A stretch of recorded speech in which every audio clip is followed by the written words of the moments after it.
Muy bien. Buenos días a todos. Ya a estas horas supongo que un poco cansados.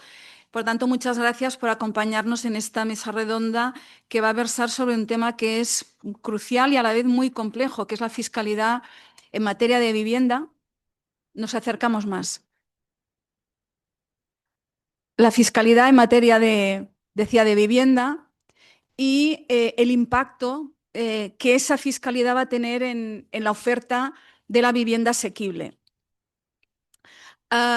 Como hemos ido viendo a lo largo del Congreso, el problema de la vivienda es uno de los principales focos de tensión social y de tensión económica. Y para muestra un botón, hoy lo hemos visto en vivo y en directo.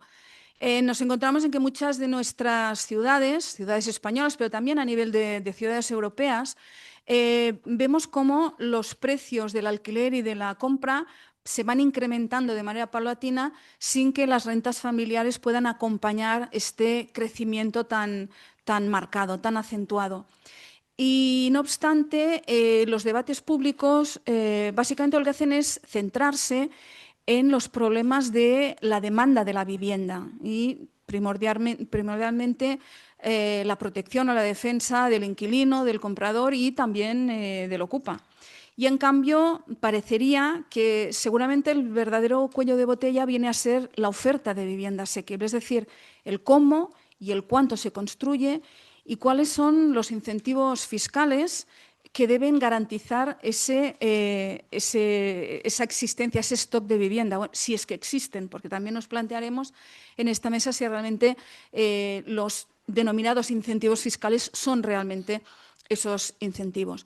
Por tanto, hoy vamos a abordar cómo la fiscalidad actual condiciona la promoción inmobiliaria, condiciona el acceso a la vivienda y de qué manera o qué medidas pueden ser necesarias, deben reformar la legislación para garantizar ese stock de vivienda asequible que no desincentive la inversión ni tampoco pueda distorsionar el mercado. Es decir, no vayamos a arreglar una cosa y a la vez desarreglemos otra.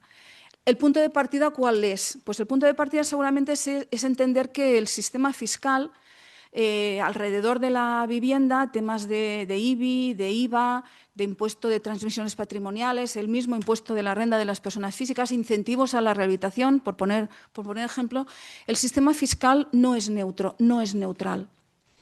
La doctrina mayoritariamente o unánimemente habla de que la vivienda es un bien de primera necesidad, pero entonces tenemos que plantearnos si nosotros estamos grabando la vivienda realmente como un producto de primera necesidad o como un incentivo, perdón, como un activo inmobiliario, como un activo fiscal. Tenemos que preguntarnos también qué papel tienen que realizar las administraciones, sobre todo la administración autonómica, la administración local, que son las más involucradas con los tributos que gravan aspectos vinculados al suelo de la vivienda.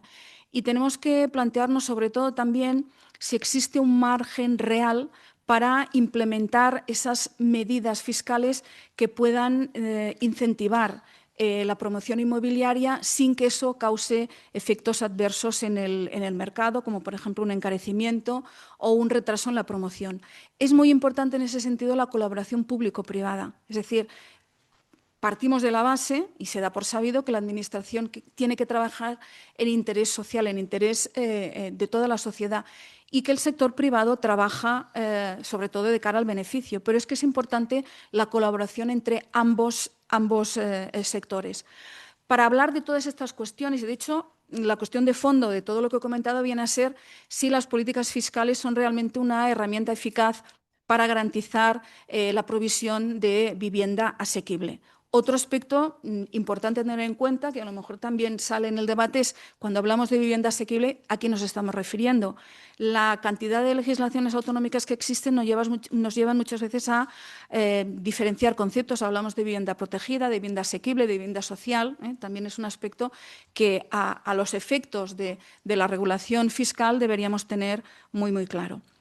Precisamente para debatir sobre todos estos aspectos hemos configurado una mesa compuesta por, para que nadie se enfade, 2 juristas, 2 economistas. De todas maneras, provienen de ámbitos distintos, de manera que esperamos que sus propuestas, sus si fuéramos optimistas, sus soluciones, el tema de la vivienda es muy complejo, puedan pues bueno, aportar puntos de vista muy, muy complementarios. En este sentido, nuestra mesa estaría conformada, nos faltaría la... Está conectada, vale, ¿no la vemos en cámara? Hola. Perfecto. Tenemos con nosotros, por tanto, a Cristina Bueno, ya es profesora titular de Derecho Tributario. ¿Sí? De acuerdo. Sí, perfecto. De la Universidad de Zaragoza. Buenos días. Buenos días. No, como ven ustedes, no en presencia física, pero sí telemática. Tenemos también con nosotros, en este caso, a José María, no, a Juan Manuel Pérez Mira, economista.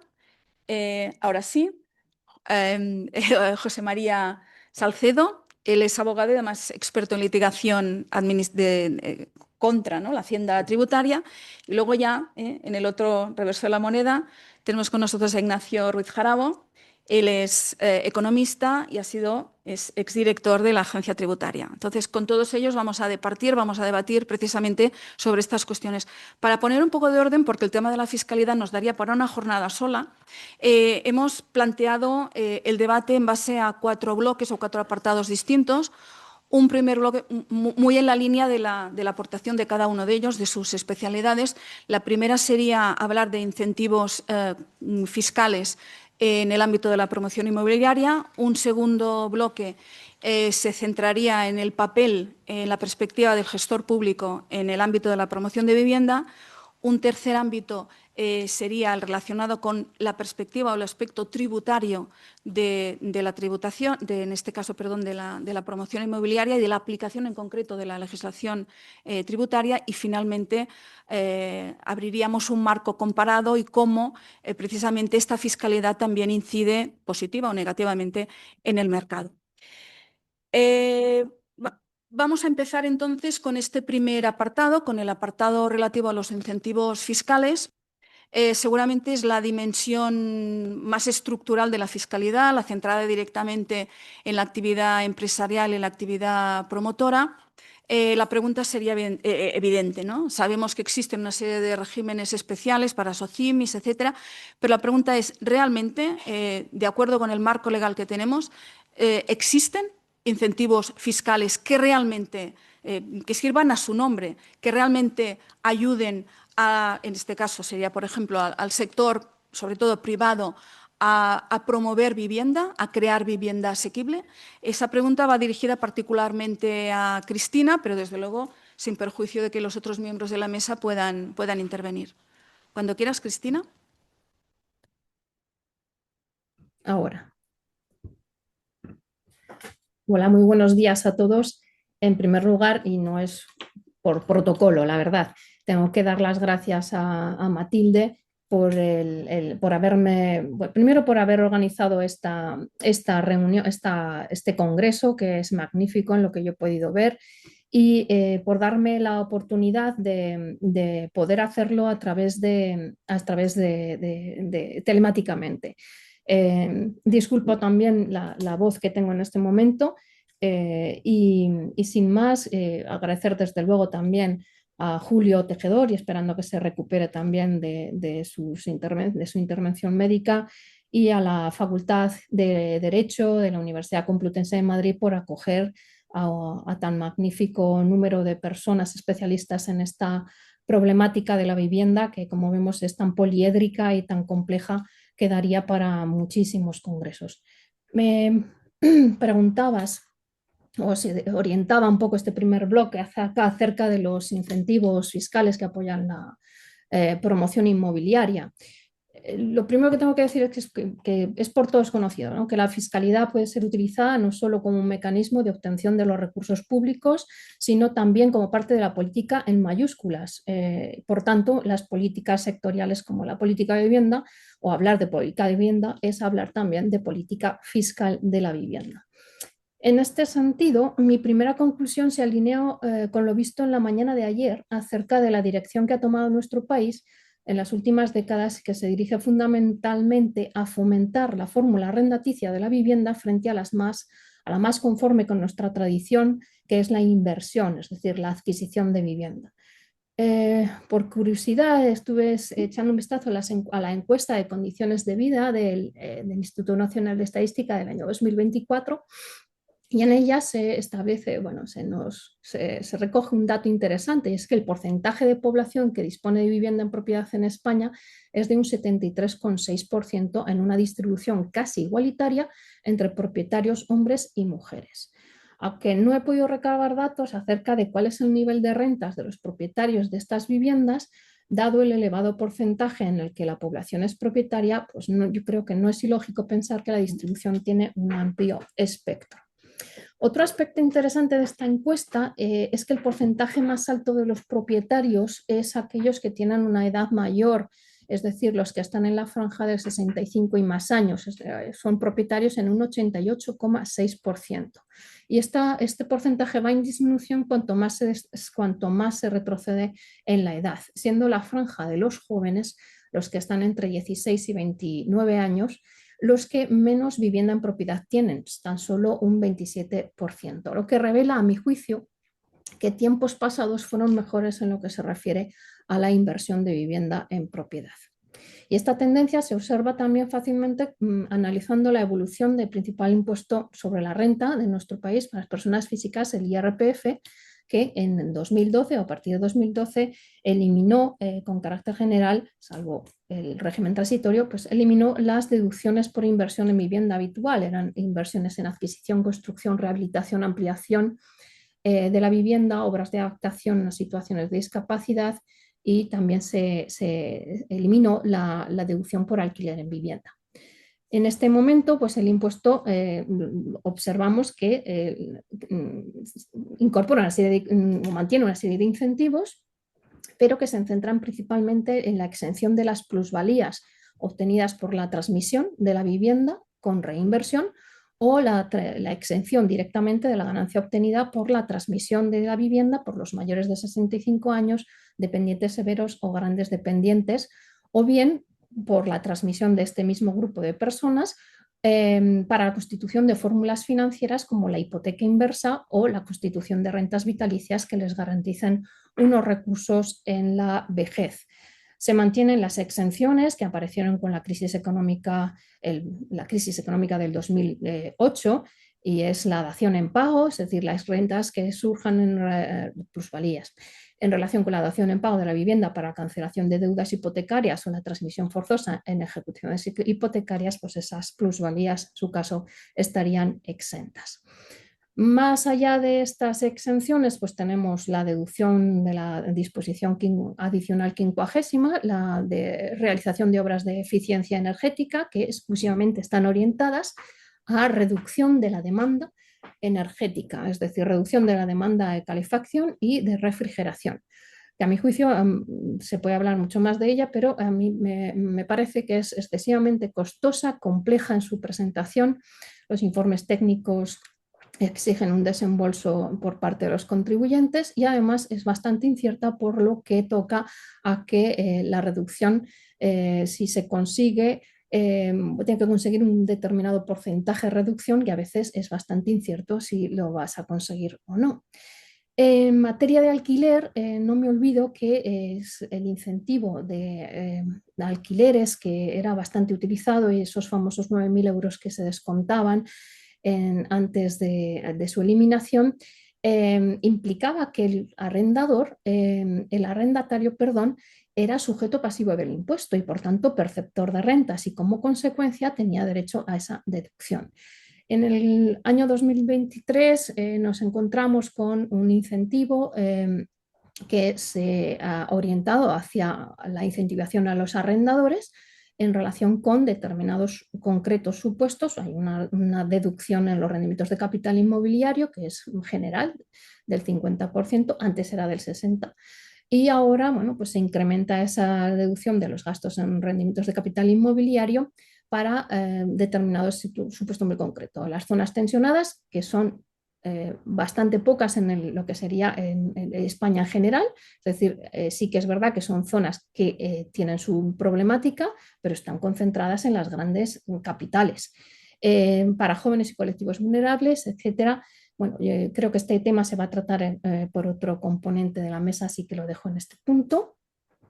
Pero ya, digamos, puesto de manifiesto que esta tendencia en el IRPF y visto que se trataba de ver qué hace la fiscalidad en relación con la promoción inmobiliaria, recordemos que la fiscalidad lo que va a hacer es incentivar o no incentivar determinadas actividades económicas. En este sentido, la promoción inmobiliaria es una actividad económica y como tal, el legislador tendrá que seleccionar a qué quiere o qué quiere incentivar para conseguir determinados objetivos de carácter social, económico, etcétera.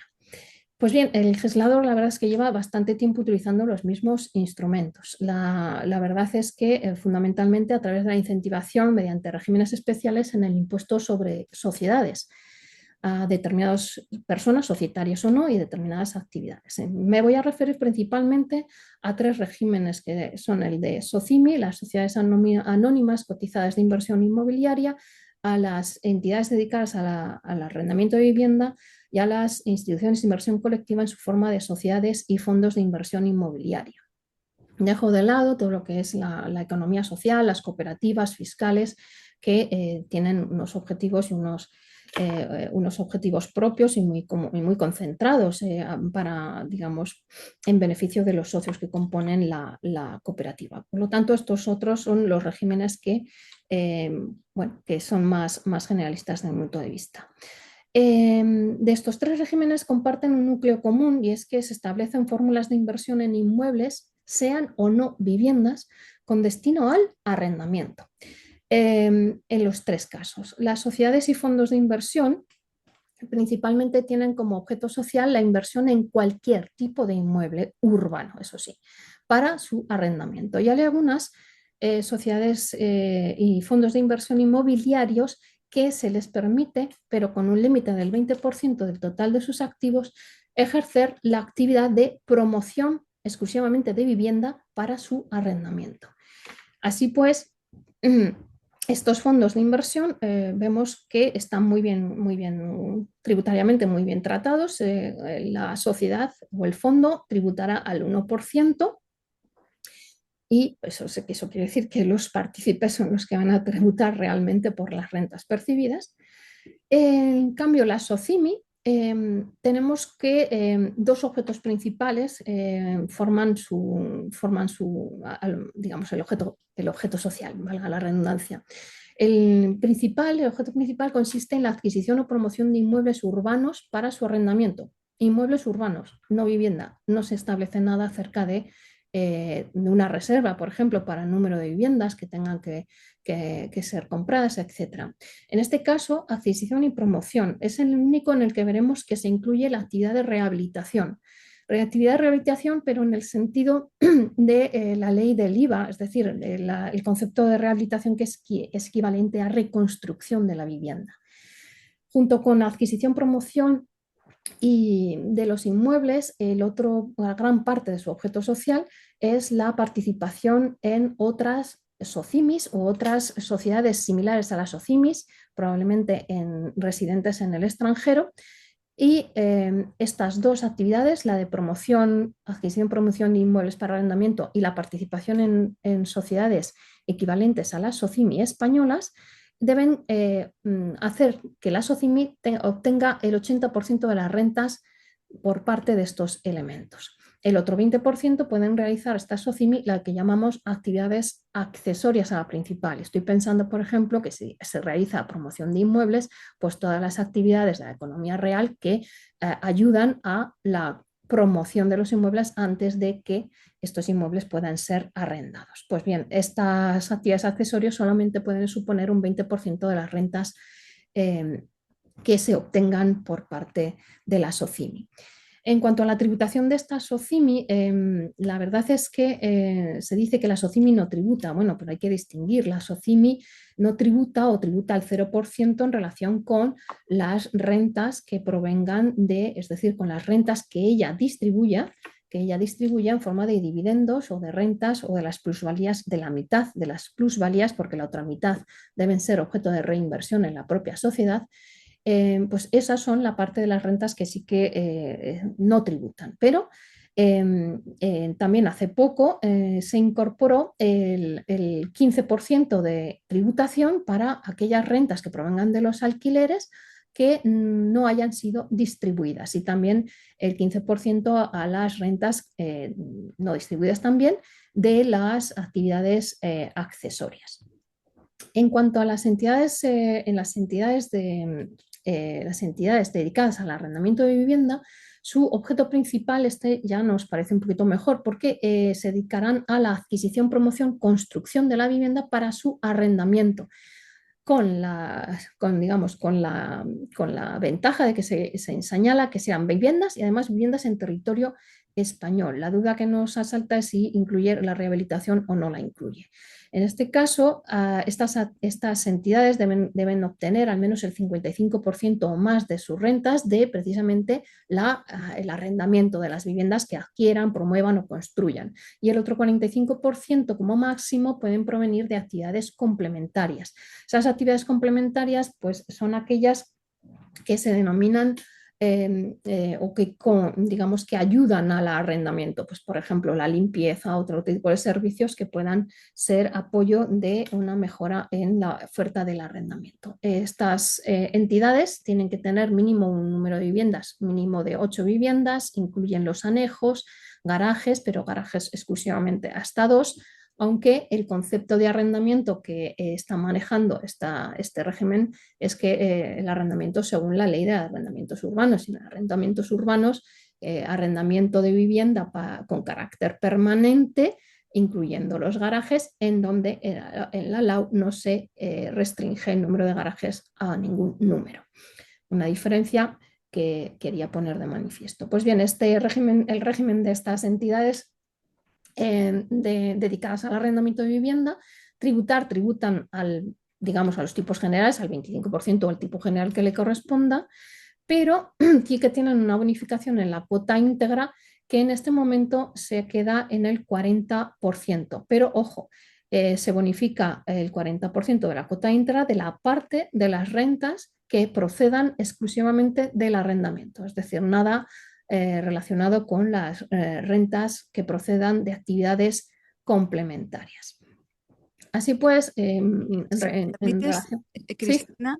Si la sí. pregunta sería, sobre todo, al hilo de lo que vas comentando, si Sí. estos incentivos fiscales son realmente incentivos o son operaciones de maquillaje. Es decir, si Uh-huh. realmente tienes datos reales, efectivos, oficiales, de si contribuyen en la práctica a incrementar la obra nueva o, por ejemplo, a disminuir el precio de las viviendas. O, por ejemplo, si se ha incrementado o ha disminuido la oferta de vivienda en arrendamiento. Digamos, los datos, no te puedo facilitar ahora los datos que yo tengo. El régimen de las entidades dedicadas a arrendamiento de vivienda es bastante, por lo que yo tengo visto, bastante anecdótico. Es el más adecuado, que es el que yo creo que es el más adecuado en este momento. No serviría, por ejemplo, esto estaríamos hablando de pequeños propietarios de viviendas o propietarios que se agrupan en una sociedad para explotar 8 viviendas o más que tengan, digamos, disponibles para poder obtener una rentabilidad. No nos olvidemos que estos regímenes especiales están pensando en empresas, y empresas que van a perseguir el lucro. Entonces, otra cosa es los otros regímenes de las cooperativas y demás, en las que sus fines fundacionales son bastante diferentes a los regímenes que están previstos en una ley de impuestos sobre sociedades que está pensando en actividades económicas, que insisto, en el mercado toda actividad económica que uno promueve es para obtener un lucro.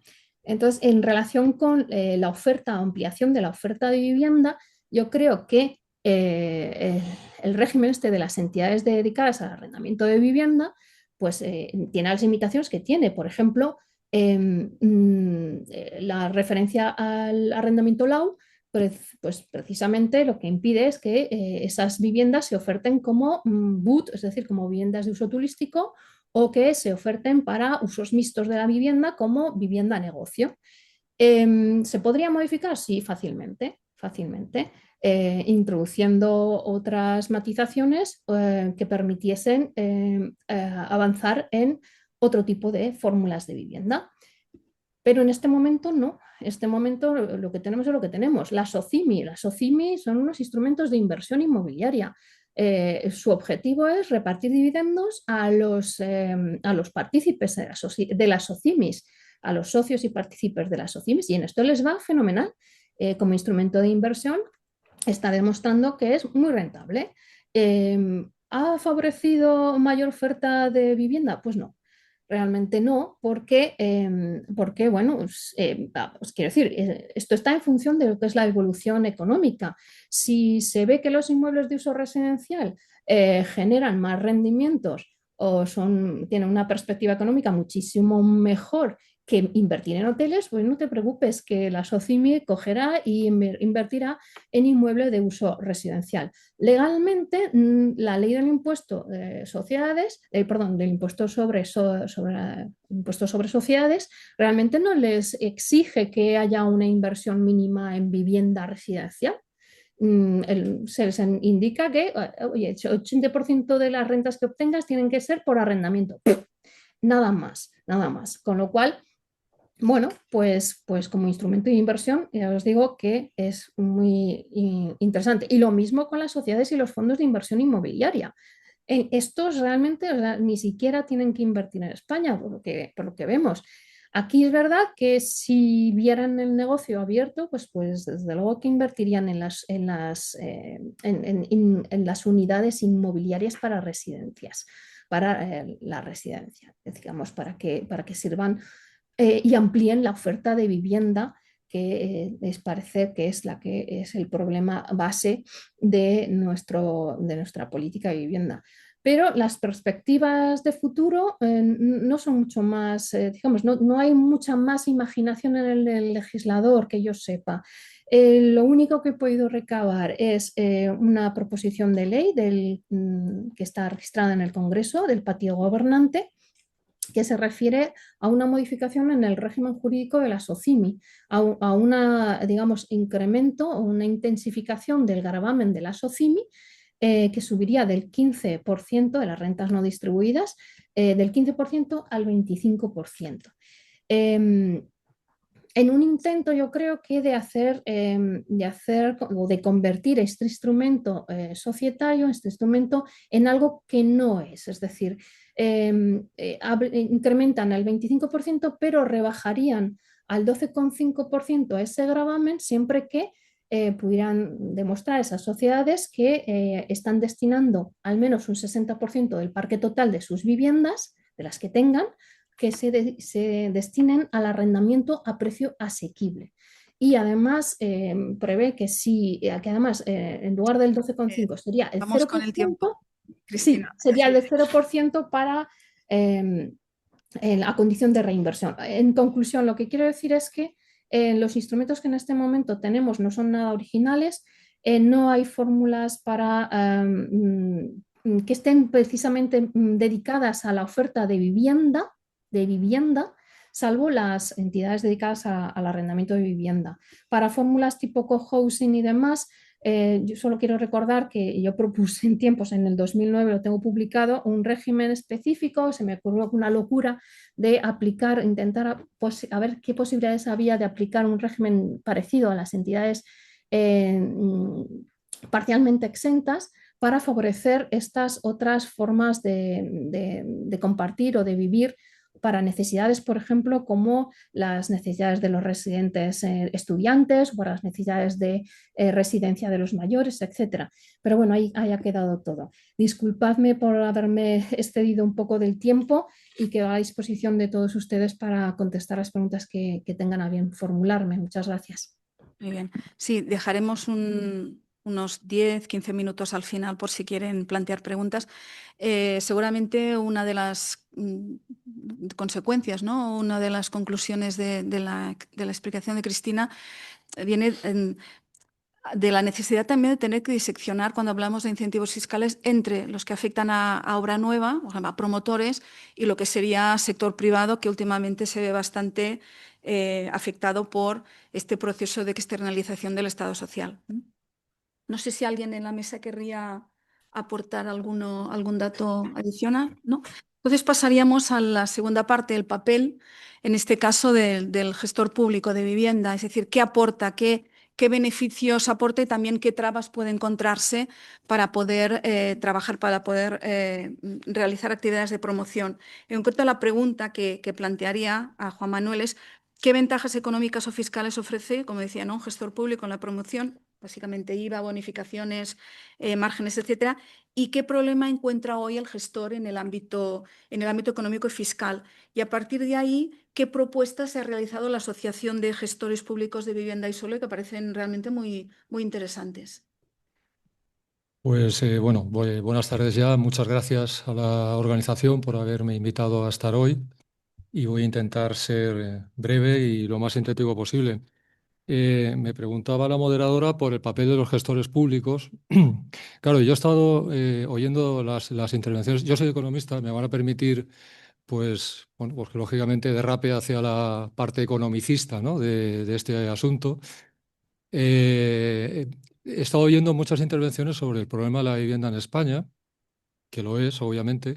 La cuestión es que me ha parecido entender, y al menos es la realidad que yo vivo, porque trabajo muy habitualmente con entidades públicas que se dedican a la gestión de vivienda y suelo, es que estamos realmente cuando hablamos del problema de la vivienda estamos hablando de un segmento concreto. Estamos hablando de la vivienda para personas o para aquella parte de la población con rentas medias y bajas y que necesitan acceder a una solución habitacional. Porque la gente que tiene otro tipo de rentas creo que no tiene tanto problema con la vivienda actualmente. Por lo tanto, yo creo que es importante que lo definamos así, porque en ese segmento, que es donde se localiza fundamentalmente el problema, los gestores públicos no son un actor, son el actor esencial, el fundamental. Por una primera razón económica, y es que el capital privado necesita de rentabilidad. Y en ese sector, en las rentas asequibles, cuando estamos hablando de hacer arrendamiento para vivienda asequible y no digamos social, social, ya sería, digamos, para personas en situaciones de mucha vulnerabilidad económica, social, pero rentas asequibles para que personas jóvenes puedan acceder a una primera solución habitacional tras la cual puedan incluso acceder a su propia vivienda en propiedad más adelante. Claro, los números no salen, no salen. Y no saliendo los números, es difícil que el capital privado acuda a estos sectores. Es imposible. ¿eh? Entonces, el gestor público es, en mi opinión, el elemento esencial que puede dar respuesta a este gran problema, a una gran parte del problema que tenemos. Yo he participado en muchos planes de viabilidad de promociones de vivienda en toda España. No nos salen los números. No nos salen los números con retornos de inversión por debajo de 25 o 30 años, con arrendamientos asequibles que no superen el 30% de la renta media de la unidad de convivencia. No digamos ya cuando ahora las unidades de convivencia hay muchísimas que son monoparentales y por lo tanto la base sobre la que calculamos ese porcentaje también es menor, ¿no? Estamos hablando de rentabilidades también muy bajas, muy bajas. De manera que el único actor, no voy a decir el único, pero el actor esencial que puede acometer ese tipo de proyectos es el sector público. Solamente. Y efectivamente, Enrique ha dicho antes, nosotros somos colaboración público-privada, claro, porque las entidades de promoción, los gestores públicos de vivienda no pueden construir. Es decir, no se está excluyendo a la iniciativa privada. La iniciativa privada va a poder colaborar en esas promociones y va a construir, van a ser constructores, van a proveer de todo tipo de servicios y de suministros, pero es difícil que promuevan. Entonces, esta es la primera reflexión que yo quería hacer. ¿Qué aporta el gestor público? Creo que lo aporta todo o casi todo en la solución del problema que estamos abordando en este Congreso, en mi opinión. ¿Qué problema tiene el gestor público? Aparte de grandes gestores públicos, como antes hemos visto, En el caso de, por ejemplo, del Ayuntamiento de Málaga, hay gente que realmente está dedicándose de una manera encomiable a sacar adelante esto. Tenemos el freno de mano puesto y lo tenemos puesto desde la crisis económica. Por lo tanto, es preciso que los gestores públicos puedan tener una capacidad real de actuar, porque tienen conocimiento, porque tienen medios y porque tienen ganas de actuar. Y porque además tienen suelo. Y la forma más fácil de promover ese suelo, que muchas veces está en los patrimonios públicos de suelo, es a través de la empresa municipal. Incluso que permanezca en el propio patrimonio público de suelo, porque precisamente una de las finalidades de los patrimonios públicos de suelo es esa. O sea que, digamos que tenemos todos los ingredientes. ¿Qué problemas tenemos? Tenemos problemas fiscales y tenemos problemas de endeudamiento, fundamentalmente. Tenemos cuadros técnicos, tenemos gente capacitada, incentivada e ilusionada, pero tenemos un gran problema de carácter fiscal y de financiación. Desde la crisis del año 8 y especialmente desde la entrada en vigor de la Ley de Estabilidad Presupuestaria y Sostenibilidad Financiera del año 12, consecuencia de la modificación del artículo 135 de la Constitución española,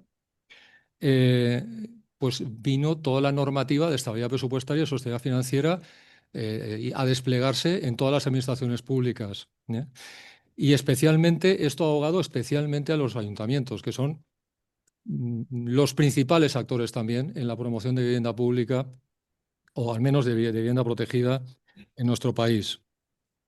¿Qué tenemos ahí? Tenemos una incapacidad de endeudarnos. Es decir, las reglas fiscales que han estado suspendidas hasta el año pasado, bueno, pues nos han dado un poco de vida, pero han vuelto a instaurarse. Tenemos una regla fiscal que no tiene ningún sentido, no tiene ni pies ni cabeza para el ámbito, quizá para otros ámbitos sí, pero para el ámbito en el que nosotros nos movemos, que es la regla de gasto, una regla en la cual no podemos ejecutar más de un determinado porcentaje de gasto en el ejercicio presupuestario posterior, cuando nuestros proyectos son plurianuales y ejecutamos la mayor parte del gasto un año para el siguiente o al otro ponerlo en producción y empezar a generar rentas. Es decir, toda la fase de construcción estamos generando gasto, estamos generando inversión. Bueno, pues con la regla de gasto no podemos acometer esos proyectos, o el ayuntamiento o la comunidad autónoma tiene que decidir no realizar otro tipo de gastos para que nosotros podamos tener margen para realizar eso. Y tal y como están las administraciones en este momento, es complicado obtener esos márgenes. Tenemos dificultades de endeudamiento, se nos aplican reglas de prudencia financiera. No podemos acudir a la banca a financiarnos a tipos de interés de mercado, sino que tenemos que ir a los tipos de interés del sector público, que efectivamente son más bajos, pero es que a esos tipos la banca no quiere entrar.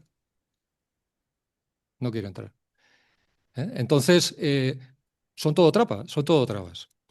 Desde el punto de vista de la fiscalidad, y ya centrándome un poco más en la fiscalidad, bueno, pues la fiscalidad tenemos grandes problemas con el IVA. De hecho, y lo voy a ir anticipando, efectivamente, a través de AVS hemos hecho un conjunto de propuestas para intentar también nosotros poner encima de la mesa propuestas de debate. El IVA es el gran problema en el caso del arrendamiento de vivienda. Es verdad que el arrendamiento de vivienda está exento, no lo queremos exento, lo queremos a tipo cero, que es diferente. ¿Por qué? Porque entonces todo el IVA soportado en la construcción será deducible y no será un coste más de la construcción. Lo queremos a tipo cero. Solamente con eso estamos reduciendo un 30 y tantos % el coste de la obra. Si somos capaces de vincular esa medida fiscal con una traslación efectiva al precio de la vivienda o a la renta de alquiler, pues probablemente, a lo mejor, a esos precios sí que hay más gente que puede acceder a la vivienda. E incluso también puede haber promotores privados que puedan entrar en ese tipo de proyectos. El IVA a la rehabilitación, bueno, pues 3/4 de lo mismo. Es decir, la rehabilitación es un galimatías. Es decir, cuando vamos a rehabilitar edificios que normalmente, por ejemplo, en el marco de rehabilitaciones, digamos, subvencionadas, ¿no?, con fondos públicos, normalmente son rehabilitaciones dirigidas a personas pues, de rentas bajas. Resulta que si su vivienda se ha revalorizado un determinado porcentaje, pues entonces el IVA ya no es el 10%, es el 21%. Bueno, pues esos señores o señoras se les habrá revalorizado la vivienda, pero no piensan venderla, sino que quieren seguir viviendo en la misma, ¿no? Pues ya tenemos que ir a un 21%, tenemos que ir a un 10%. Nosotros proponemos un 4% y proponemos además eliminar ese tipo digamos, de cláusulas. Proponemos que efectivamente la rehabilitación lo sea, no sea simplemente cambiar un tabique o pintar unas paredes, que lo sea, que efectivamente se esté actuando sobre elementos estructurales, pero que se elimine la traba de carácter económica que también contempla la ley de IVA. En IRPF, pues en IRPF lo que proponemos es extender algo que ya existe, que vino con los fondos Next Generation. Es decir, los incrementos patrimoniales que se pongan de manifiesto como consecuencia de subvenciones vinculadas, por ejemplo, a la rehabilitación de vivienda, pues que no entren en la base imponible del impuesto. Esto ya existe. O sea, esto no nos lo estamos inventando. Ya existe y se ha hecho para los incrementos patrimoniales derivados de actuaciones financiadas con fondos Next. ¿Eh? Eh, lo digo porque si de verdad nos creemos que esto es un problema, y yo creo que sí, sin duda, pues entonces tendremos que ser valientes. Claro, el tema del IVA, por ejemplo, que acabo de decir, que efectivamente es una medida pues, muy llamativa, ¿no? ¿Qué estamos haciendo? Estamos dando una subvención directa, inmediata y sin trámites a la obra. No hace falta subvencionar, no hace falta entrar en planes de vivienda, no hace falta nada. Y es además una subvención urbi et orbi, es decir, mm, siempre y cuando, insisto, sí que eso tendría que vincularse a mecanismos que trasladen eso no al beneficio, sino al precio. En el impuesto de sociedades tenemos problemas también porque hay una bonificación del 99% en cuota íntegra, pero realmente la agencia tributaria, bueno, pues por ejemplo, cuando un ayuntamiento nos cede un suelo para promover vivienda pública, el incremento patrimonial de la cesión del suelo que nos producen nuestras cuentas, pues eso no está exento. No podemos hacer vivienda sin suelo. Eso no está exento. Sí que está exenta la ejecución de la obra. Sí que está exento las rentas que obtengamos de la renta o de la venta. Pero no está exento el incremento patrimonial como consecuencia de que mi ayuntamiento me ha cedido gratuitamente un suelo. ¿Y qué ya acabo. ¿Y qué ventajas más nos pueden dar los gestores públicos? Pues hombre, aparte de que, en mi opinión, son los actores principales, insisto, en este problema, no en general en el mundo de la vivienda, pero en este problema de la vivienda que tenemos, eh, pues en principio conocimiento del terreno, agilidad, cuadros técnicos preparados y con una ayuda desde el punto de vista fiscal y desde el punto de vista de la financiación, tenemos suelo, tenemos personal y tenemos capacidades.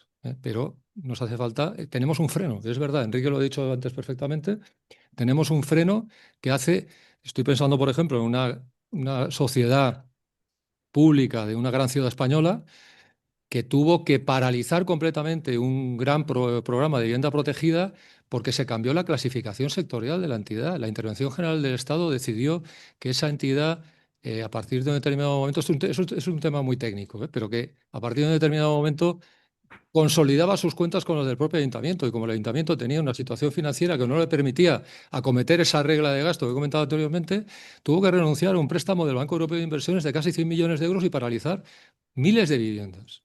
Estoy hablando de esto. Y perdónenme porque soy economista, aunque estoy en un foro jurídico, pero bueno, esto es lo que veo en el día a día. Muchas gracias. Sí, bueno, una pequeña aportación, ¿no? Ha sido absolutamente claro la intervención. Sí, perdón. Digo que ha sido absolutamente clara la intervención señalando problemas concretos que tiene el sector de empresas bueno, vinculados a vuestra actividad. Y yo lo suscribo. Hombre, en vez de proponer que el tipo de gravamen sea el 0%, proponer el 0,5%. Ya está. Vale. Bueno, bien.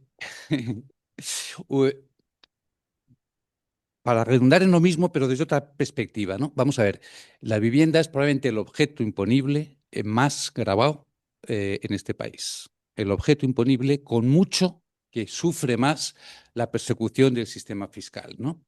El mare magnum de tributos que se graban en los diferentes momentos de la vida de un inmueble con su titular, pues empieza desde la adquisición, luego la mera tenencia, luego la obtención en su caso de rendimientos y, por supuesto, acaba cuando el titular se desprende de la titularidad. Y hay hasta 8 tributos, ni 1, ni 2, ni 3, hasta 8. Yo creo que los conocemos todos, no hace falta que los enumere en aras de la brevedad.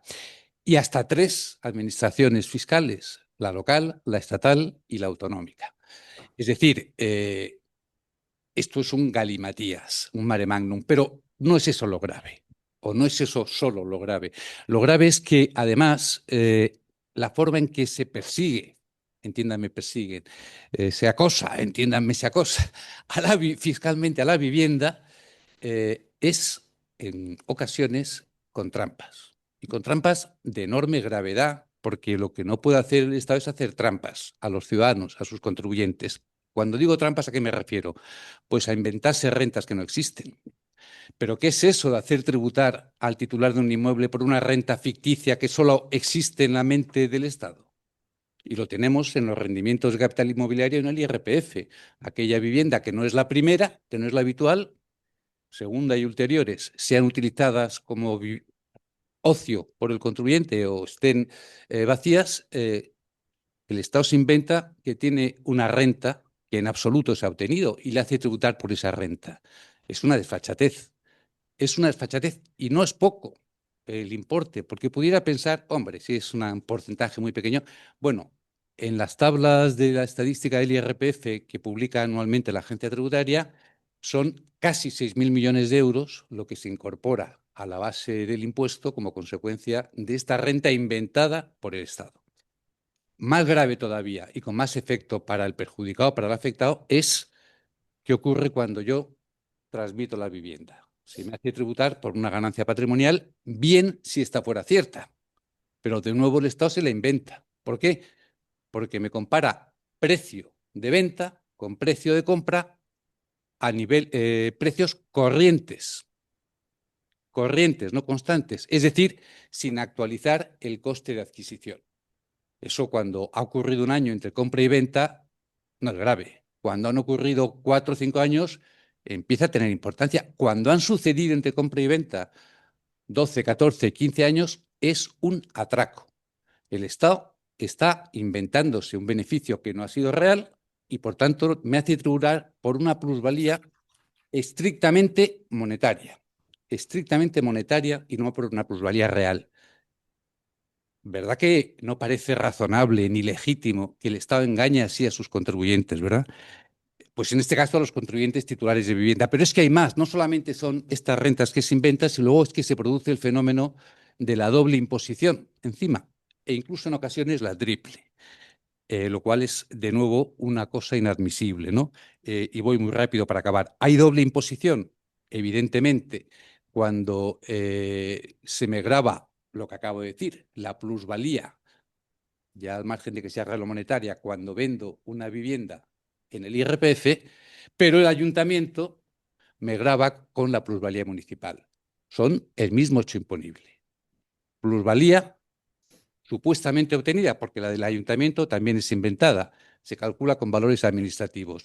2 plusvalías inventadas por el Estado en 2 niveles de administración y se me hace pagar 2 plusvalías, no, una plusvalía inventada de un lado y por otro, y se me hace pagar 2 veces por el mismo hecho imponible, cuantificado además de aquella manera. Bien, y luego la tenencia del bien inmueble o de la vivienda, en este caso, que es lo que estamos hablando. Pues ahí estoy tributando en el IBI todos los años, estoy tributando, en su caso, no siempre, pero en el impuesto sobre patrimonio y, por tanto, en el impuesto sobre patrimonio bis, y estoy tributando en el IRPF. ¿Cómo? Sí, claro. Ese porcentaje que se me obliga a imputarme cuando tengo una segunda y ulteriores viviendas y no están arrendadas, no es más que una imposición sobre la propiedad. No me están, como es ficticia, como he dicho antes, no me están grabando una renta, me están realmente, de verdad, grabando la propiedad. Por tanto, IBI más la renta imputada, que no es renta, sino gravamen sobre la propiedad y, en su caso, además, patrimonio o grandes fortunas, doble o triple imposición. Esto hace que la actuación en estos aspectos del Estado sea ilegítima. Y luego, además, es que, y acabo, sí, esto se acabó, la carga material de este mare magnum y de estas trampas es muy fuerte. Voy a poner un dato, hagan ustedes el ejemplo numérico, no lo voy a hacer aquí por no consumir más tiempo. Un inmueble, una vivienda que haya sido transmitida 2 años, 2 veces en los últimos 6, 7 años, 2018 y 2025, hagan el cálculo, ha pagado por los 3 impuestos que se han pagado, comprador más vendedor, han pagado al Estado, han pagado, no hablo de bases, hablo de cuotas, entre el 50 y el 65% en función de cuándo hubiera sido la transmisión anterior a estas dos, que evidentemente afecta, entre el 50 y el 70%. Por 2 transmisiones, una en el 18 y otra en el 25, a base de, evidentemente, ITE o IVA, transmisiones patrimoniales o IVA, perdón, y ganancias patrimoniales inventadas y plusvalía municipal inventada.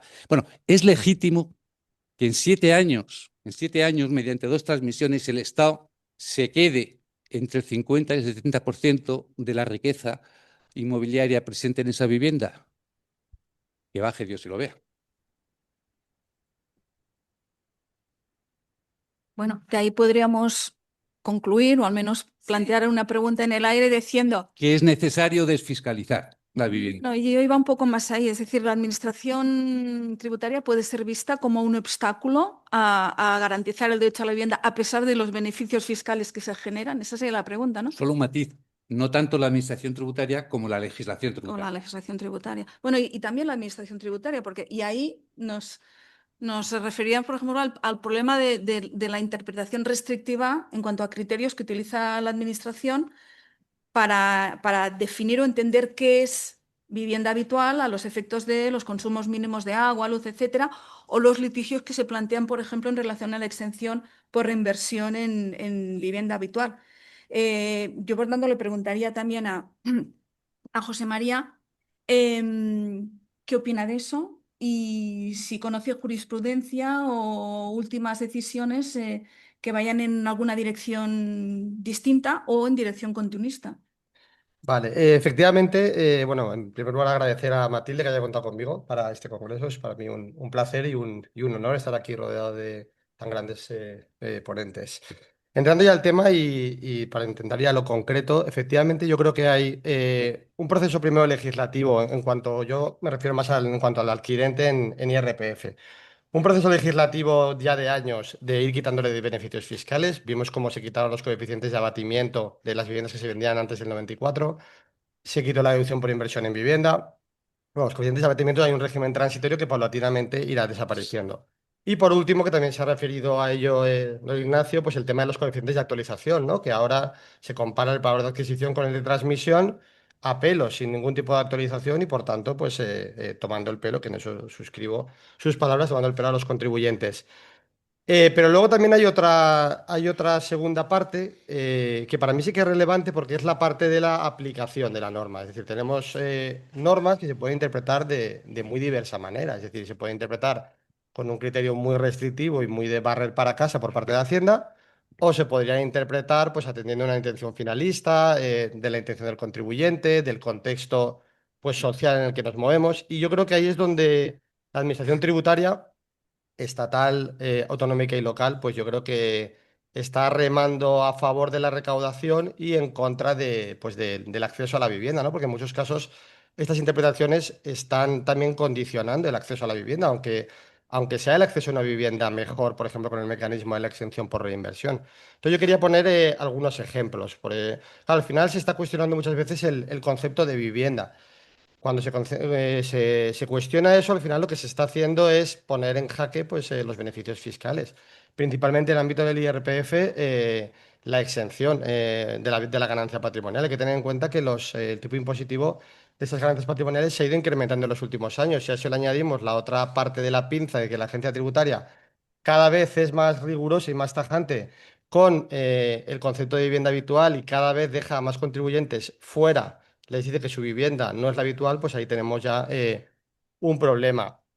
Una de esas circunstancias, por ejemplo, que está pasando muchísimo, yo me dedico a la litigación tributaria en exclusiva, por tanto estoy todo el día batallando frente a Hacienda y viendo pues escenarios dignos de película de terror, ¿no? Es decir, vemos muchos contribuyentes a los que pues se les dice que la vivienda en la que han vivido pues no es la habitual.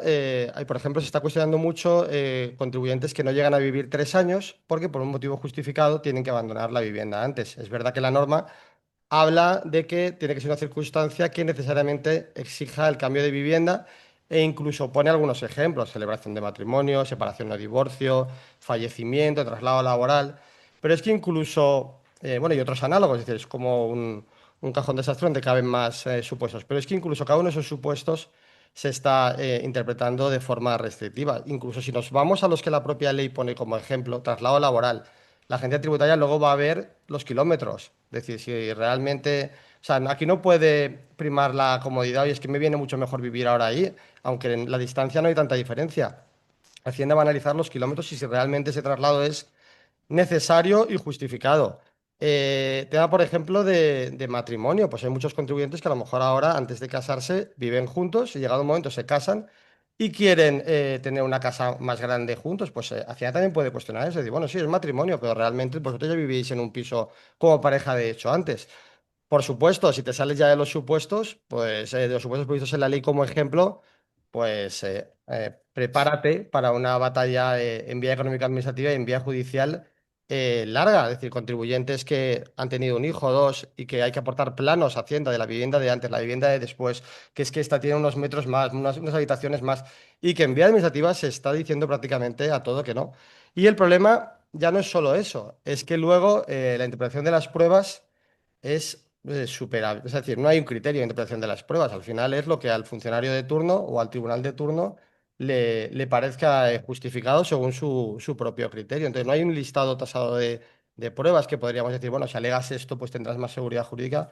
Nada de eso. Con lo cual, es un requisito que si se interpretara de una forma más finalista, decir, bueno, has abandonado la vivienda, hombre, justifícame los motivos.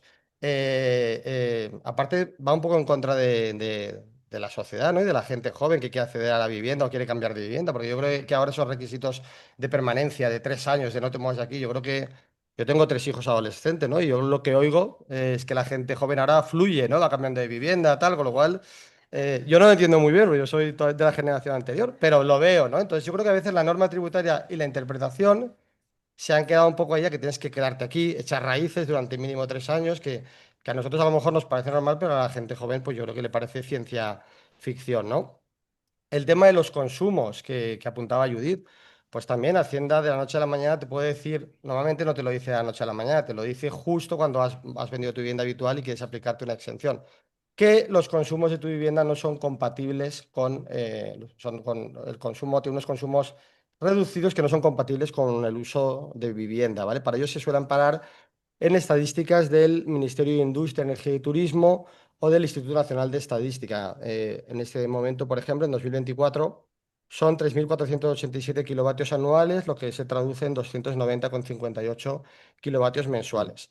Bueno, pues contribuyente que se haya quedado en fuera de juego con eso, que puede haber nuevamente mil causas, muchas de ellas también acorde con los nuevos usos sociales y formas de habitar una vivienda, porque hay muchos contribuyentes que a lo mejor pues se van por si viven solos, se van por la mañana, vuelven por la noche, a lo mejor 3 días entre semana los pasan en casa de su pareja. Es decir, si es que hoy en día la realidad es tan rica que interpretar que con unos meros consumos te has quedado fuera de juego, consumos además que no están previstos en ninguna normativa, no hay ninguna norma que diga que si no tienes consumos energéticos mínimos, tu vivienda ya no es la habitual, con lo cual ya aquí hay un problema de que no hay soporte legal, ¿no? Para esta exigencia. Pero lo cierto es que si Hacienda pone el dedo encima tuyo por ese motivo, no diremos lo que a todos se nos ocurre, pero lo tienes complicado, ¿no? Porque los tribunales pues están siendo muy, o sea, hay muchos vaivenes y hay a veces una prueba exhaustiva sirve en un tribunal y en otro tribunal no. No se sabe qué prueba se puede aportar. En este punto hay incluso una recomendación del Defensor del Pueblo, queja número 150-17471, que declaró que es necesario establecer un listado abierto de pruebas que puedan ser aportadas por los contribuyentes para acreditar que un inmueble de su titularidad puede ser considerada su vivienda habitual y unos criterios uniformes sobre los consumos que se consideran mínimos a efectos de determinar que el inmueble es la residencia habitual y flexibilizar el criterio administrativo. Claro, porque el contribuyente al final, como no hay listado de pruebas, pues dice, pues aporta el empadronamiento, aporta el centro médico en el que recibe asistencia que es cercano a su domicilio, la suscripción a Netflix, estamos en ese nivel, es decir, pues, de la comunidad de vecinos, el presidente de la comunidad puede declarar, pero seguro que luego en tribunales dirán, bueno, pues es que este te conoce, es colega tuyo, seguro que va a hablar a tu favor. Entonces, estamos en una indeterminación total de los medios de prueba simplemente porque unos consumos que aparte no se motiva a decir, oh, bueno, tienes estos consumos, vamos a analizar tu trabajo, tu puesto de trabajo, tus funciones, a veces tienes que pasar de fuera. No, es decir, una vez has caído en el fuera de juego, ya tienes que probar tu inocencia con unas pruebas que además no hay certeza alguna de que vayan a ser admitidas por los tribunales, desde luego en vía administrativa, económica administrativa, muy complicado y también incluso en tribunales de justicia, pues mucha jurisprudencia, mucho vaivén. Y luego, en cuanto a la exención por reinversión, pues bueno, dos supuestos también muy curiosos. Es decir, contribuyente que alquile su vivienda para uso vacacional se ha quedado fuera de juego, cuando nuevamente la norma te dice que tienes que residir ahí de forma continuada 3 años, no te dice que no puedas alquilarla. Por tanto, nuevamente la norma y la interpretación de Hacienda no va con los tiempos. A lo mejor hace 10 años alquilar tu vivienda habitual o hace 20 pues era una cosa inusual, que incluso si alguien lo hacía, pues se callaba. Pero ahora es una forma de obtener una rentabilidad muy habitual. Y Hacienda está señalando y dejando fuera de juego, considerando que la vivienda no es la habitual y por tanto negándole la exención por reinversión o la exención por mayores de 65 años a contribuyentes que simplemente a lo mejor viven en Mallorca, viven en Levante y oye, se van en verano y alquilan la vivienda y declaran los rendimientos en el IRPF. Quizá su mayor pecado es ese, declarar los rendimientos en el IRPF, porque si no lo hicieran, pues nada de esto hubiera pasado. No, esto no es una recomendación para que eso se haga, pero bueno, lo dejo ahí de contribuyentes que se han arrepentido. Y por último, respecto a esta primera cuestión, el requisito, hay otro requisito que es que cuando vendes la vivienda habitual no pueden pasar más, perdón, cuando dejas de vivir en la vivienda habitual no pueden pasar más de 2 años hasta que la vendas. Si la vendes fuera de ese plazo, ya no es tu vivienda, estás vendiendo otra cosa, ya no tienes derecho a exenciones. Afortunadamente, esto se está interpretando de forma un poquito más laxa a raíz de una sentencia del Tribunal Supremo de 5 de mayo del 23 del caso de los divorciados que tenían que irse de la vivienda por decisión judicial y cuando la vendían años después, pues ya no era su vivienda y perdían la exención. Y estamos trabajando para extender a otros supuestos, traslado a una residencia geriátrica y que a lo mejor la vivienda pues se vende cuando se constata que esta persona pues no va a volver a vivir en su vivienda habitual, pero siempre con mucho esfuerzo. Por ejemplo, siempre lo de los divorciados tuvo que llegar al Supremo. Lo de la residencia geriátrica, yo le gané en Cataluña, ya me lo han impugnado al Supremo. Es decir, siempre, y por eso yo decía al principio, la aplicación restrictiva de normas, porque siempre está la administración tributaria haciendo la interpretación más sesgada posible en pro de la recaudación y no de tener una vivienda asequible. Y siempre hay que, pues eso, afrontar recursos y costes carísimos para muchas veces que se dé la razón en cosas evidentes. Muy bien. Por la rapidez, porque es un tema realmente complejo. Seguramente, igual después en el debate nos da tiempo, los palos no caen solo en el ámbito de este tipo, de este impuesto, sino que también está el problema del valor de referencia cadastral en otros impuestos o el incremento de valor en la plusvalía municipal que ha dado lugar a una jurisprudencia constitucional interesante. Exacto. Para acabar ya, el último de los bloques sería el del derecho comparado, ¿no? Decimos siempre aquí en España que en el país de los tuertos, de los ciegos, el tuerto es el rey, y siempre nos gusta comparar con otros países a ver si estamos mejor, estamos peor. Por tanto, la pregunta sería obligada, ¿no? Es decir, en relación con otros países de nuestro entorno, ¿qué peso tiene en España la fiscalidad sobre la propiedad o sobre los rendimientos del arrendamiento de vivienda? Y si eso entorpece o favorece el derecho a la vivienda. Venga, pues rápido, a ritmo de metralleta. Antes de contestar la pregunta, una propuesta, José María. ¿Sabes, en vez de lo que dice el defensor del pueblo, sabes cómo se arregla el problema de los litigios a los que te enfrentas tú y los problemas de tus clientes en relación con la exención de la ganancia patrimonial al vender la vivienda habitual por reinvertir en otra vivienda habitual? Desfiscalizando, que dejen de tributar la ganancia patrimonial obtenida al vender un inmueble. Que deje de tributar, sin más. Sí, lo que pasa es que es verdad que... Desfiscalicemos. No, sí, ya sé que no lo van a Claro, hacer. pero ese es el problema. Ya no lo van a hacer, pero te digo que las soluciones existen. Otra cosa es que la vorágine recaudatoria, disfrazada de supuesta ortodoxia técnica, no se quiere hacer. Derecho comparado en relación con la titularidad de viviendas, de inmuebles, en definitiva. Bueno, pues España, aquí sí, España es una excepción dentro de la Unión Europea, una excepción, malhadada excepción. Somos el único país, único, de la Unión Europea que tiene un impuesto global, un impuesto sobre el patrimonio global. El único, el único. Bueno, en realidad ahora tenemos dos. El primero y el BIS, que se creó, el bodrio del patrimonio BIS que se creó hace pocos años, ¿no?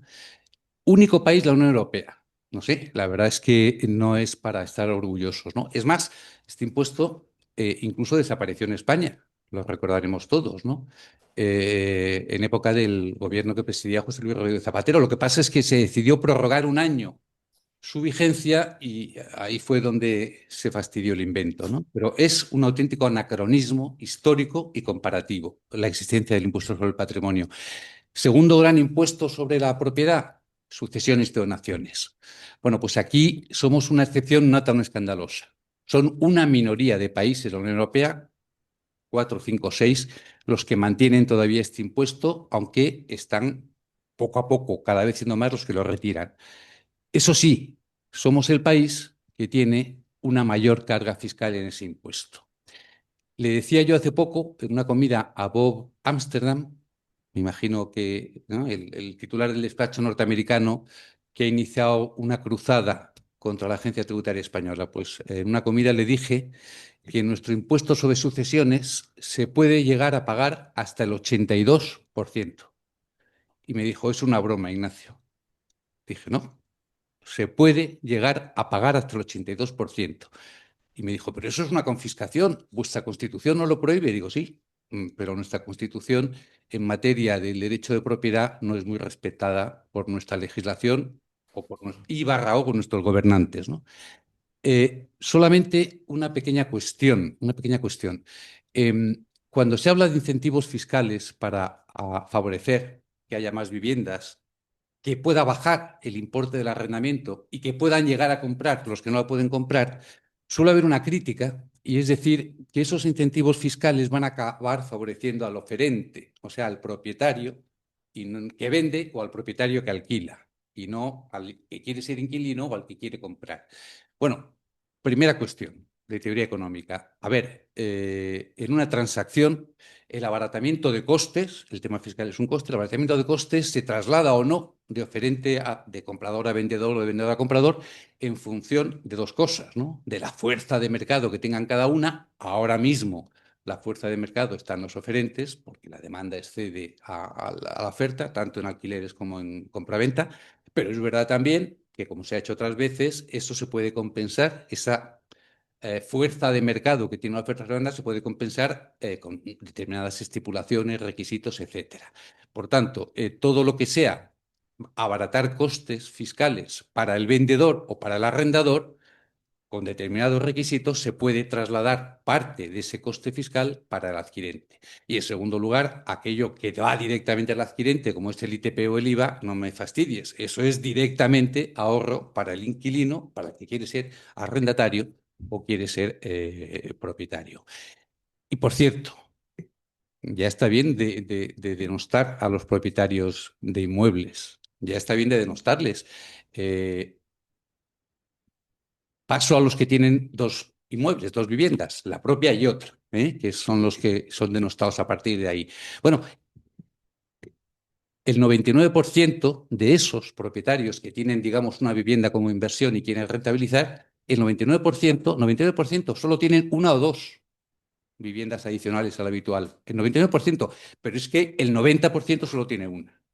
Es decir, son pequeños propietarios. Solo el 1% tiene más de tres o más. Y ya los grandes tenedores de inmuebles que se dice, pues es un porcentaje inferior al 1%. Bueno, vale, bien, pero vamos a hablar de viviendas entonces, porque el mercado, no, hoy se ha dicho esta mañana y se ha dicho bien, casi el 75%, 70, 69% de las viviendas en alquiler están en manos de esos pequeños propietarios.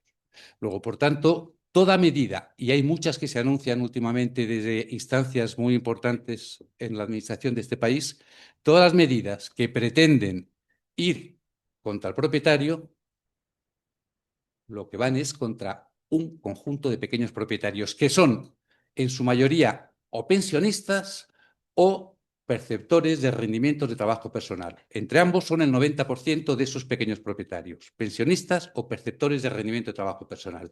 Esa es su principal fuente de ingresos.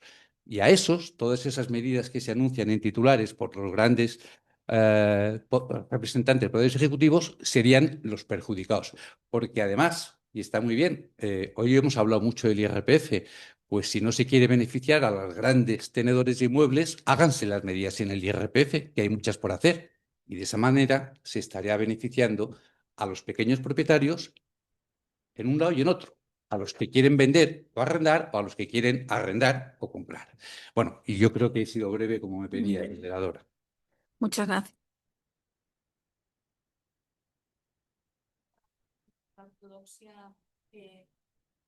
Sí, claro. Vamos a ver. Ortodoxia fiscal, yo lo entiendo de dos maneras. Una, bueno, la ortodoxia fiscal en reglas, digamos, financieras, el gasto público, déficit público máximo, ¿no? Bueno, vamos a ver, los efectos de las medidas fiscales que se podrían hacer no serían, desde luego, excesivamente perniciosas para materia de déficit público. He dicho antes cuánto son los rendimientos de capital inmobiliario. ¿Cuántos son los rendimientos de capital inmobiliario en la base imponible del IRPF?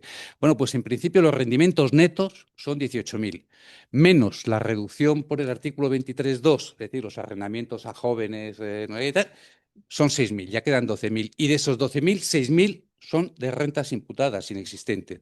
Por tanto, de verdad, la renta que nos jugamos en el IRPF serían 6.000 millones de euros de base liquidable. 6.000 millones de euros de base liquidable. No más si se dijera que los rendimientos de capital inmobiliario no tributan en el IRPF. 6.000 millones de euros, como el tipo medio no llega al 20%, la pérdida para las arcas del Tesoro en el IRPF por declarar exentos los rendimientos de capital inmobiliario serían poco más de 1.000 millones de euros.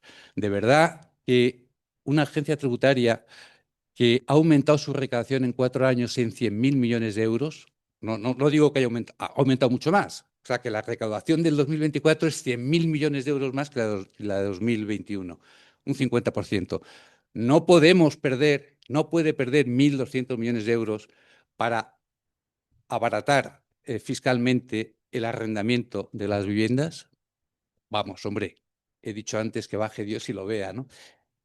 Por tanto, sí. Ahora, ortodoxia fiscal desde el punto de vista más de técnica, de adecuación técnica de lo que se hace, de la técnica, la teoría de Hacienda Pública, ¿no? Vamos a ver, hoy los titulares y arrendadores de vivienda sufren la falta de ortodoxia fiscal. He puesto antes los ejemplos de la doble imposición y de las rentas inventadas, ficticias o presuntas. Eso no es ortodoxo. Luego, hoy sufrimos, españoles, propietarios o arrendadores de vivienda, sufrimos la falta de ortodoxia técnica de la fiscalidad de la vivienda. Bueno, pues no pasaba nada porque porque eso pasaba a ser ortodoxo y que la heterodoxia se trasladara a lo que he dicho antes, a la ausencia de tributación en los rendimientos del capital inmobiliario y a la no tributación de las ganancias de patrimonio en el mercado, en las viviendas inmuebles. No vale decir, no te puedo hacer estos dos tipos de exenciones porque van contra la ortodoxia técnica y en cambio te someto a la doble o triple imposición y además me invento rentas ficticias presuntas para que pagues más indebidamente y eso, en cambio, lo hago aunque no sea ortodoxo. Vamos a ser serios, ortodoxia para todo o heterodoxia para todo. Y por tanto, una última consideración, una última palabra. ¿Cómo se puede ayudar a que la fiscalidad ayude a resolver el problema de la vivienda? Solo con fiscalidad no se arregla. Pero ¿cuál puede ser la ayuda de la fiscalidad? Desfiscalización. Muchas gracias. Bien, nos quedan unos minutos. Abrimos un pequeño turno de preguntas por si algún miembro del público tiene a bien realizar alguna pregunta o consideración. ¿Sí?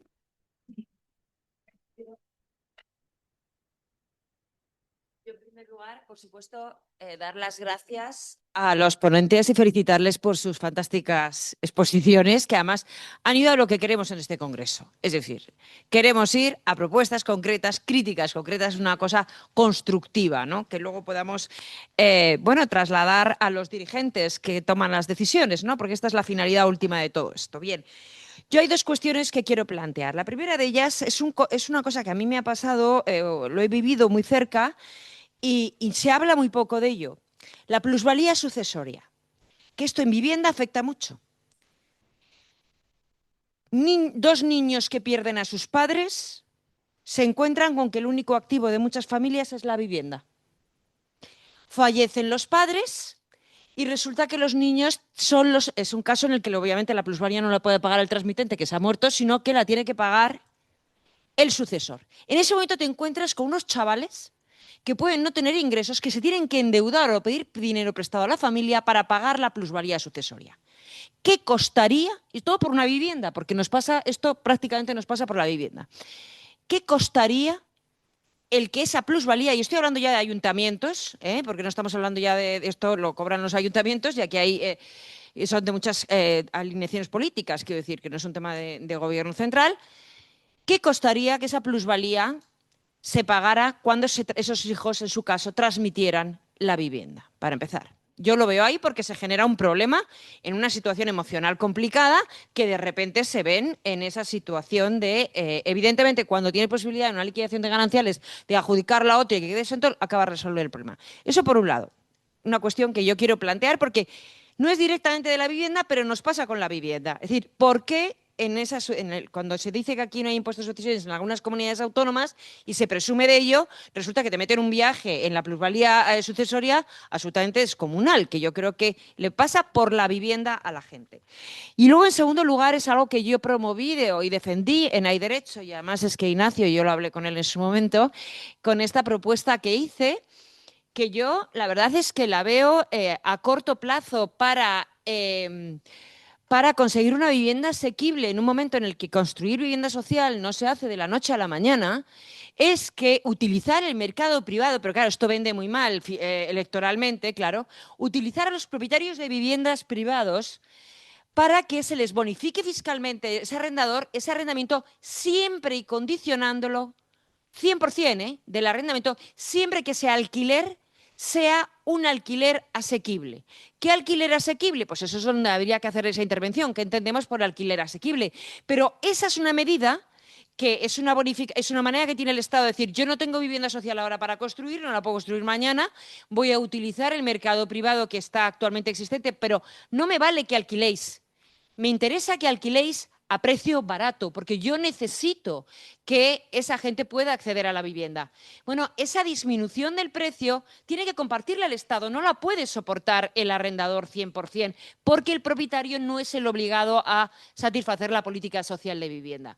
Pues bien, es curioso como que esa es una medida que lo único que requeriríamos, que se podría utilizar la valoración de precios medios de alquiler, pero esa es una valoración de precios de mercado. Es decir, que se pusieran unos baremos en los cuales, oiga, si usted alquila la casa entre este precio y este otro, usted va a tener esta bonificación fiscal. Y nos tienen que salir los números para que eso funcione. Y yo creo que esa es una propuesta que yo hice desde la Fundación Hay Derecho y que yo creo que me parece que a corto plazo, ¿vale?, pues podría ser interesante y someto a consideración de los miembros de la mesa para que me digan su opinión al respecto. Muchas gracias. De todas maneras, vamos a acumular, por la hora que es, vamos a acumular las preguntas, ¿eh? ¿No? Bueno, pues yo ya no cumplo horario, ¿eh? Yo ya...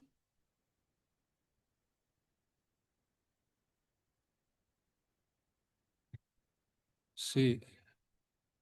Bueno, yo a las dos preguntas no puedo responder. A la segunda, sí, nosotros una de las propuestas, me la he dejado precisamente por intentar ajustarme a mi tiempo, es precisamente que la reducción del 90% en el impuesto sobre la renta respecto de las rentas de alquiler que obtiene el propietario, ahora se aplica esa reducción únicamente a las viviendas situadas en zonas tensionadas. Y lo que queremos es que se expanda a cualquier tipo de vivienda, siempre que se destine a vivienda habitual. Sí, bueno, el 70% en el otro caso. Lo que proponemos es llegar al 90% en el caso de jóvenes, 70% con carácter general. todos los propietarios y cualquier tipo de vivienda con independencia de donde esté.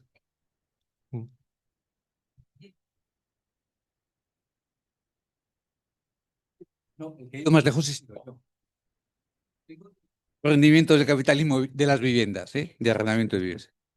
Sí, en materia de plusvalía sucesoria, ahí lo único que hay son los hijos de víctimas de violencia de género, que es claramente, estoy de acuerdo totalmente contigo, de que al final son chavales que de repente se ven con, aparte de la pérdida de su madre o de su padre, claro, se ven de repente con un problemón de gestión. Es decir, yo nunca había enfrentado impuestos, tal, ya de repente la vivienda, incluso puede ser la vivienda en la que ellos habitan. Hay municipios que sí que tienen alguna bonificación por transmisión de la vivienda, pero otros no. Y por tanto, pues evidentemente es un tema que habría que regular, porque en ese momento solo se contempla una exención para este supuesto, pero hijos de víctimas de violencia de género. Solamente una cosa, como si he entendido bien tu propuesta, hablabas de que se difiera el pago, de ese impuesto. Hombre, si estuviera aquí alguien de la Administración Tributaria, te diría, bueno, para eso está el aplazamiento de deudas, ¿no? Y yo creo que en un caso como ese, la garantía además está ahí en la propia vivienda, con lo cual, si vamos solamente al diferimiento, se puede arreglar sin ninguna modificación normativa. Insisto, el aplazamiento con la garantía. Lo que pasa es que yo lo que me planteo es si se debe exigir ese impuesto en el caso que tú planteas. Si no se suprime, si no se... No, no, no, bueno.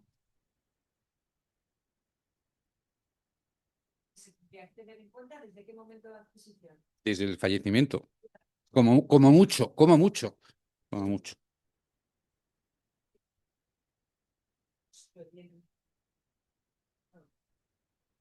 Claro, es que aparte del diferimiento, el problema es que son hijos que normalmente no van a tener rentas ni ingresos. Entonces es que en la práctica no van a poder hacer frente a un fraccionamiento. Aunque Hacienda les considere para esos casos plazos súper amplios, van a tener la garantía, efectivamente, pero no van a tener liquidez para afrontar cada cuota.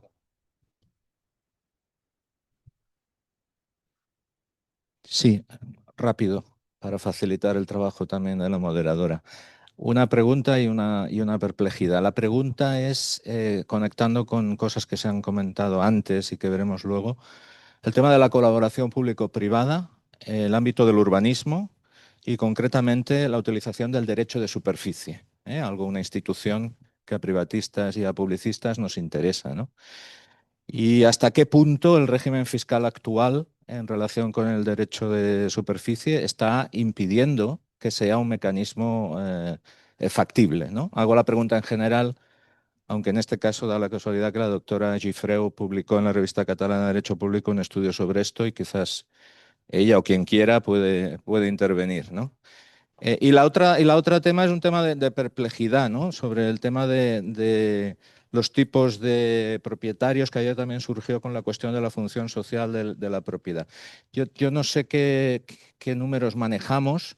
Yo manejo, en el caso catalán, manejo números del Observatorio Metropolitano de la Vivienda, manejo números de la Fundación Civio, por ejemplo, con varios estudios al respecto. Claro, en Barcelona eh, las viviendas de alquiler habitual en manos de personas físicas o jurídicas con más de 10 viviendas representan el 37% del parque residencial. Es decir, aquí hay números que no nos cuadran, lo tendremos que mirar, ¿no? Es decir, los propietarios de 10 o más viviendas que son personas jurídicas son entre ellos el 77,3%, ¿no? Y si hubiera hecho un estudio parecido a nivel estatal, yo conozco menos las circunstancias de Madrid, pero es verdad que son pequeños, un pequeño porcentaje los grandes tenedores, un 1,08%, pero a pesar de ellos controlan el 8,5% de la vivienda disponible en España, alrededor del 14% en Madrid, por ejemplo. Entonces, yo creo que aquí hay datos que deberíamos en fin, cruzar y comprobar, porque no sé si estamos hablando de lo mismo, de distintas cosas. Venga, pues muy rápidamente para el tema de datos, y así dejo que respondas tú al otro.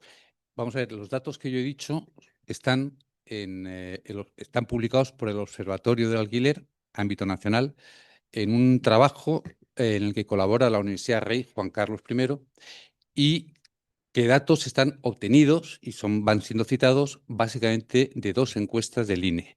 La encuesta de presupuestos familiares y la encuesta de condiciones de vida. Yo me los he creído, Si están mal esos datos, insisto, Observatorio del Alquiler, Universidad Rey Juan Carlos, INE, encuesta de presupuestos familiares, encuesta de condiciones de vida. De todas maneras, perdón, solamente en un tema la diferencia no ha sido tan grande. En Cataluña parece ser que un 36% de las viviendas está en manos de grandes tenedores y los datos que he dicho yo es que sería a nivel nacional un 28%, 27%. Luego, en ese punto concreto no hay gran diferencia. En otros había más diferencia, pero ahí es compatible que en Cataluña sea un 36% y en el conjunto de España, lo que he leído yo y he dicho aquí, un 28, 27. Bueno, Barcelona, me da igual, pero que es compatible, 37 en Barcelona con 28 a nivel nacional. Sí, sí, respecto del derecho de superficie, yo no conozco ninguna y varias de las promociones que he estudiado están situadas en Cataluña, ninguna promoción en régimen de arrendamiento asequible en régimen de derecho de superficie que salgan los números. Ninguna. Ni con canon cero, y para que salgan adelante tienen que tener subvenciones cuantiosas, aparte de, por supuesto, canon cero. En el caso de la venta, o en este caso si es un derecho de superficie, la transmisión, ¿no?, del derecho, ahí ya podríamos tener, pero con los costes de construcción que tenemos actualmente y las rentas que podemos considerar asequibles, no conozco ninguna que salgan sin canon cero y sin una aportación de fondos, es decir, una subvención potente. Bueno, enhorabuena por las intervenciones. Yo también soy economista, y entonces la mesa, los ponentes se han encargado de hablar de la fiscalidad, básicamente de la tenencia, adquisición, tenencia y transmisión, posterior transmisión, que es muy importante. Y incluso el señor Ruiz Jarabo ha recordado que hasta 8 impuestos gravan sucesivamente estos procesos de, insisto, adquisición, tenencia y transmisión posterior. Pero el título de la mesa es Fiscalidad de la vivienda y de la promoción inmobiliaria. Y se nos ha olvidado, o todavía no hemos acometido, la carga impositiva que soporta la fase de producción de vivienda, que es la de la promoción inmobiliaria, que soporta hasta un 25% de carga impositiva en las sucesivas fases, desde la adquisición del terreno hasta, insisto, la construcción, la producción, el ICIO, en sus 3 también fases, la autonómica, la municipal y la estatal, ¿no? Bueno, este es un factor inmediato. Cuando se dicen propuestas para hacer más accesible el mercado de la vivienda, hay uno primero. Si fuéramos capaces de reducir esa carga que soporta la fase de producción hasta en un 25%, no sé en qué porcentaje se podría reducir, es evidente que la consecuencia inmediata debería de ser, no es que sea tan directa, pero debería de ser una reducción del coste de producción y, consiguientemente, trasladarse a una reducción en el precio. Gracias. Bueno, yo creo que sí que he abordado ese tema en mi exposición. Es decir, yo he planteado precisamente la tributación en el caso de arrendamiento de vivienda. No la exención, sino la tributación a tipo cero o al 0,5, como ha dicho don Ignacio, lo cual me parece bien también. Pero en cualquier caso que esté sujeta y no exenta a un tipo, digamos, marginal, o tipo cero, lo ideal sería tipo cero, precisamente por eso que comenta usted, para eliminar toda la carga impositiva que supone el IVA, fundamentalmente el IVA soportado en la fase de la construcción. Y, claro, lógicamente eso tendría que estar conectado con algún tipo de mecanismo que impida que eso engrose el beneficio del constructor o del promotor, sino que se traslade de alguna manera al precio o a la renta. Bien, hola, ¿qué tal? Soy Chantal Moll, profesora de Derecho Civil de la Universidad de Barcelona, y quería comentar que, sin duda, esta mesa es muy importante y, siguiendo lo que dice Mati, ¿no?, que seamos muy constructivos en este congreso. Sin la fiscalidad no hacemos nada. Estuvimos muchos en el congreso de María Goñi, también en la Francisco de Vitoria, y es que si no hay solución fiscal, si no va todo acompañado de la fiscalidad, no sirve de nada, por mucho que los de civil pensemos una cosa, los de administrativo otra, no llegamos a nada.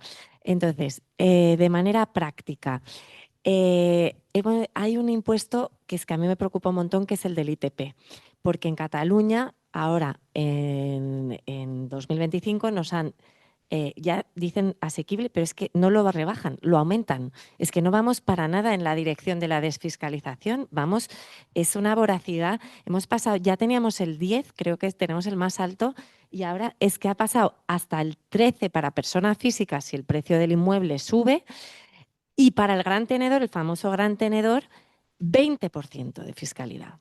20% de fiscalidad, aparte de un derecho de tanteo retracto en favor de la Generalitat, que además infecta al bien, porque si te lo ha vendido un gran tenedor, el malo malísimo, es el lobo feroz, te ha vendido un inmueble, ya no es que hay el derecho de tanteo retracto en esa transmisión, es que en las ulteriores el pobre persona física que ha comprado un gran tenedor ha cometido un pecado, porque a su vez va a tener un derecho de tanteo de retracto cuando él venda. Entonces, desde un punto de vista constructivo, creo que es muy interesante lo que ha dicho Julio, porque es verdad que en su cátedra, que hacen un montón de cosas y estudios muy serios, pero valdría la pena que de aquí saliera este tema de números. Y como están también los economistas, el de ayer, el del portal ese maravilloso que nos enseñaron, ¿no? Pues realmente hacer un estudio serio de números para ver de quién estamos hablando. Porque Gran Tenedor ayer lo vimos, que es que en Cataluña pueden ser 5. Entonces, Julio, es que, claro, ese estudio tendrá que pormenorizar si es Cataluña, si es esto, qué definición cogemos. Entonces, vale la pena sacar un estudio de números, aprovechando que somos de distintas disciplinas, para ver realmente lo que va a ser efectivo y no demonizar así a lo loco el malo malísimo del gran tenedor. Perdonad mi intervención, que es más como un wish, ¿vale?, de estudio conjunto. Pero muy brevemente, fíjate, has dicho una cosa y es la modificación o la variabilidad de tipos de ITP, ¿no? A mí la verdad es que me parece que en este caso es verdad que cualquier tiempo pasado fue mejor. O sea, que en un impuesto indirecto, se apliquen tipos diferentes en función de la base imponible, a mí me parece que es romper la ortodoxia que hablábamos antes de la técnica de Hacienda Pública de toda la vida. Pero ya me acabo de enterar ahora, Chantal, que todavía se agrave más el tipo impositivo en función de quién es el adquirente. Bueno, es que eso ya, francamente, es la aberración teórica máxima posible. ¿Cualquier tiempo pasado fue mejor? Sí. Volvamos a cuando en el ITP solo había un tipo impositivo único. Sea el 6, mejor que fuera el 4, mejor todavía el 2, pero un tipo único, por favor, que es un impuesto indirecto. Sí, yo quería también apuntar que en este tema del ITP también se junta el tema del valor de referencia de catastro, que hoy no ha dado tiempo a abordarlo, pero que es verdad que es claro, un valor de referencia inflado. Lo que está haciendo es incrementar el coste de adquisición de la vivienda, y aparte es un valor que va un poco al margen, ¿no? Porque si la última tendencia constitucional es eliminar los valores, digamos, ficticios, objetivos, sin tener en cuenta el inmueble, de hecho en plusvalía se ha obligado al legislador a prever un sistema de cálculo real. Entonces, al final, pues confiemos en que el Tribunal Constitucional, ¿no? Pues que es un tema que está en el Tribunal Constitucional pendiente de revisión, pero que también sería otra parte de la solución, no solo, evidentemente, los tipos impositivos. Yo vengo de Valencia, que tenemos un 10 también, sino también muchas veces la propia base imponible que se está imponiendo a los contribuyentes de forma objetiva, y se les dice, y si no estás de acuerdo, tienes que probarlo tú, con lo cual se le está abocando a procesos, a pruebas, lo que antes he comentado. La última pregunta. Sí, gracias. Bueno, yo quería recordar simplemente que cuando se transfirieron estos impuestos a las comunidades autónomas, el tipo del ITP era el 4%, ¿eh? Y ahora, pues ya ven cuál es el tipo. Quizá una posibilidad sería modificar la ley en el sentido de que de poner un tipo general y que las comunidades autónomas puedan bajarlo, pero no subirlo, ¿eh? Porque lo que han hecho todas es subirlo, ¿eh? Hasta límites, mucho Madrid más de no. lo que se ha dicho aquí, ¿eh? Porque, perdón, Madrid no, efectivamente, pero en Cataluña yo creo que el año que viene ya te lo subirán más. Y sucesiones es grosero. Lo que ha sucedido en Cataluña es que en plena pandemia, cuando la gente moría a docenas y se acumulaban en los pasillos, el impuesto de sucesiones se triplicó, sin que ningún periódico de la comunidad autónoma dijera nada. Porque, claro, la libertad de prensa es una característica de Cataluña, como todo el mundo sabe, ¿no? Y, en fin, este tipo de cosas son las que hay que entrarles a saco, porque es que es tremendo. Y, por supuesto, ha habido una subida encubierta de la base imponible con la utilización de la modificación de la base catastral multiplicada por un coeficiente, ¿no? Con lo cual, el impuesto no es el 13,5, está en torno al 15 y para allá más, ¿eh? Nada más, gracias.